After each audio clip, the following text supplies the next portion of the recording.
Gisaulog karong adlaw ang ika-503 nga tuig sa kadaugan sa Mactan isip pagtimaan sa kaisog ug kabayanihon nga gipakita ni Lapu-Lapu sa pagpanalipod sa isla sa Mactan batok sa mga Kastila kaniadtong April 27, 1521.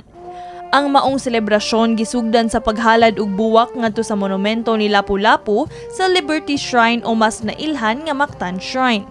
Gitambungan sab kini sa mga nagkadaiyang opisyales lakip na sa labing taas nga leader sa nasud, si President Bongbong Marcos. Ang mas mahalaga ang pagbabalik tanaw ang ating sagradong panunumpa na ating ipapagpatuloy ang diwang ipinamalas nila Datu Lapu-Lapu sapagkat ang kanilang tapang at panindigan ay hindi lilipas kailanman. Katusan sab ka mga upunganon ang mitambong aron mosaksi sa maong kalihukan. Apan tungod gidili ang paggamit og payong, nagkadaiyang pamaagi na lang ang ilang gibuhat aron makalikay sa kainit gikan sa adlaw. Lipay gihapon ma'am, kay mo witness mi sa kadaugan sa Mactan. Then makakita pod mi ni President Bongbong Marcos, maong nagpa-front-seat gyud mi. Wala ka gamay pero antuson lang kaya magkagustuhan.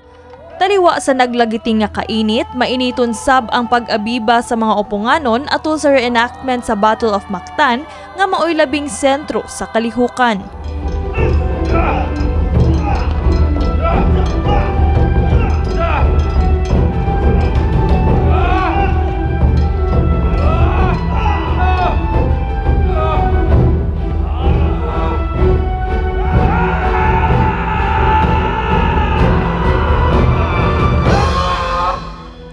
Ang teacher sa Paho Elementary School nga si Jonel Pipito ang midala sa karakter ni Datu Lapu-Lapu.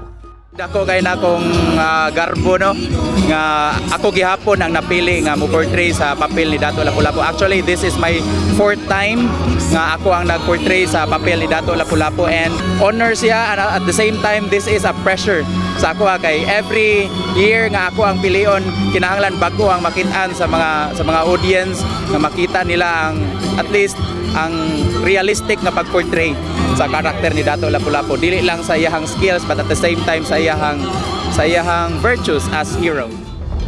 Ang half Filipino, half Belgian nga si Kevin Lahus sab ang nagsilbing Ferdinand Magellan sa reenactment. It's really an honor because we learn about school, about the history and everything, and to be asked if I could portray Magellan, it's like wow.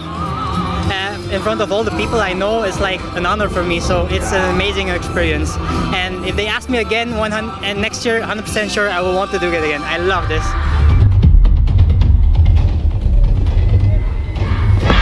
Laing gibida sab ang performance sa 500 ka mga batang eskrimador nga sakop sa grupo sa Lapu-Lapu City Arnis de Abanico.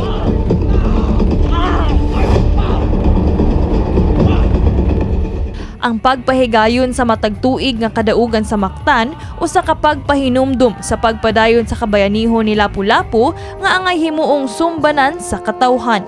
Kini si Queenie Holigon alang sa MyTV, Cebu.